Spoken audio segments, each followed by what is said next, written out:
అన్ని రకాల వస్త్రాలపై up to 70% discount. కోట శ్రీనివాస అంత్యక్రియలో ఏర్పాట్లు కూడా అన్ని జరుగుతున్నాయి. ఫిలిం నగర్ లో ఉన్నటువంటి మహాప్రస్థానం వద్ద కోట శ్రీనివాస అంత్యక్రియలు జరగనున్నాయి. తన ఇంటి వద్ద ఇప్పుడు సందర్శనార్థం ఉంచారు. అక్కడి నుంచి 3 గంటల ప్రాంతంలో అక్కడి నుంచి అంతిమయాత్ర ద్వారా ఇక్కడికి వచ్చి ఇదే ప్రాంతంలో అంత్యక్రియలు జరగనున్నాయి. మన ప్రస్తుతం మహాప్రస్థానంలో ఉన్నాం. చూడండి, ఏదైతే రథయాత్రగా వచ్చేటువంటి ఈ వెహికల్ ఉందో, అంతిమయాత్రకు తీసుకొచ్చేటువంటి వెహికల్ ఏదైతే ఉందో దానికి సంబంధించినటువంటి ఏర్పాట్లు కూడా జరుగుతున్నాయి. కాసేపట్లోనే ఈ రథం అనేది ఇక్కడ నుంచి మహాప్రస్థానం నుంచి నేరుగా కోట శ్రీనివాస ఇంటికి వెళ్ళి అక్కడ కోట శ్రీనివాస భౌతిక కాయాన్ని తీసుకొచ్చేటువంటి పరిణామం ఉంటుంది.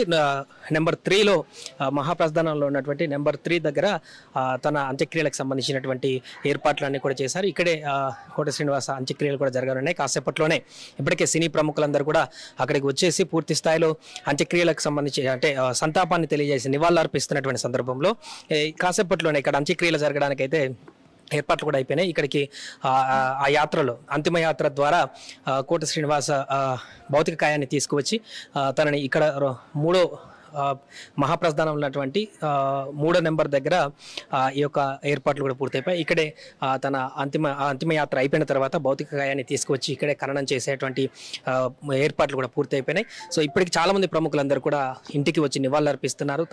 తను ఇక లేరు అనేటువంటి విషయాన్ని తట్టుకోలేకపోతున్నారు, జీర్ణించుకోలేకపోతున్నారు. తనతో ఉన్నటువంటి అనుబంధాన్ని నెమరు వేసుకుంటున్నారు. రాజకీయ ప్రముఖులు కూడా ఒక్కొక్కరికి అక్కడికి విచ్చేస్తున్నటువంటి సందర్భాన్ని మనం చూస్తున్న ఈ నేపథ్యంలోనే అటు అభిమానులు కూడా చాలామంది ఇంటి వద్దకు వచ్చి నినాదాలు చేస్తున్నారు. సంతాపాన్ని తెలియజేస్తూ కోట శ్రీనివాస్ గారు లేననేటువంటి సందర్భంలో వారు కూడా తీవ్ర దిగ్భ్రాంతికి గురవుతున్నారు. ఈ నేపథ్యంలోనే మరి కాసేపట్లోనే ఈరోజు ఉదయం 4 గంటలకు ఆయన మరణించినటువంటి సందర్భాన్ని మనం చూసాం. ఆ నిద్రలోనే ఆయన మరణించారు అనారోగ్య కారణాల చేత. 83 సంవత్సరాల వయసులో ఎన్నో దశాబ్దాలుగా సినిమాలలో తన సేవలు అందించిన విషయం కూడా తెలిసిందే.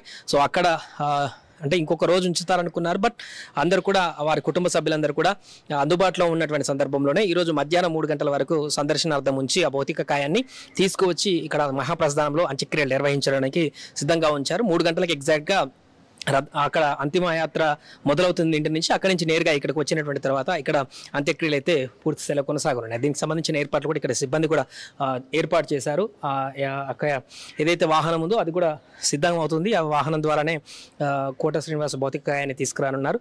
సో సినీ సెలబ్రిటీలు ఎవరైతే ఇంకా రానటువంటి వాళ్ళు ఉన్నారో వారందరూ కూడా ఇక్కడ మహాప్రస్థానం వరకు కూడా వచ్చేటువంటి అవకాశం ఉంది. ఇక్కడ దహన సంస్కారాలు జరిగేటువంటి ప్రక్రియ పూర్తయ్యే వరకు కూడా వారు ఇక్కడే ఉండేటువంటి అవకాశం ఉంది. ఇంకా కడసారి చూడనటువంటి వారు చాలామంది ఇతర జిల్లాలలో ఉన్నటువంటి వారు కూడా ఇక్కడికి వస్తున్నటువంటి సందర్భం ఉంది. కాబట్టి వారందరినీ కూడా ఇక్కడికి చివరిసారిగా చూసేందుకైతే ఇక్కడికి వచ్చేటువంటి అవకాశం మనకు కనిపిస్తుంది. ప్రస్తుతం అయితే మహాప్రస్థానంలో దీనికి సంబంధించిన ఏర్పాట్లు పూర్తయిపోయాయి. అంత్యక్రియలు ఎగ్జాక్ట్గా 3కి టైం అని చెప్పారంటే 3 to 4 మధ్యలో కోట శ్రీనివాస ఇక్కడ భౌతికాయాన్ని తీసుకొచ్చి ఇక్కడే అంత్యక్రియలు కూడా పూర్తి చేసేటువంటి అవకాశం అయితే మనకు స్పష్టంగా కనిపిస్తుంది. ఇక్కడ ఇది మహాప్రస్థానం నుంచి ఇక్కడ జరుగుతున్నటువంటి ఏర్పాట్లకు సంబంధించిన పూర్తి వివరాలు.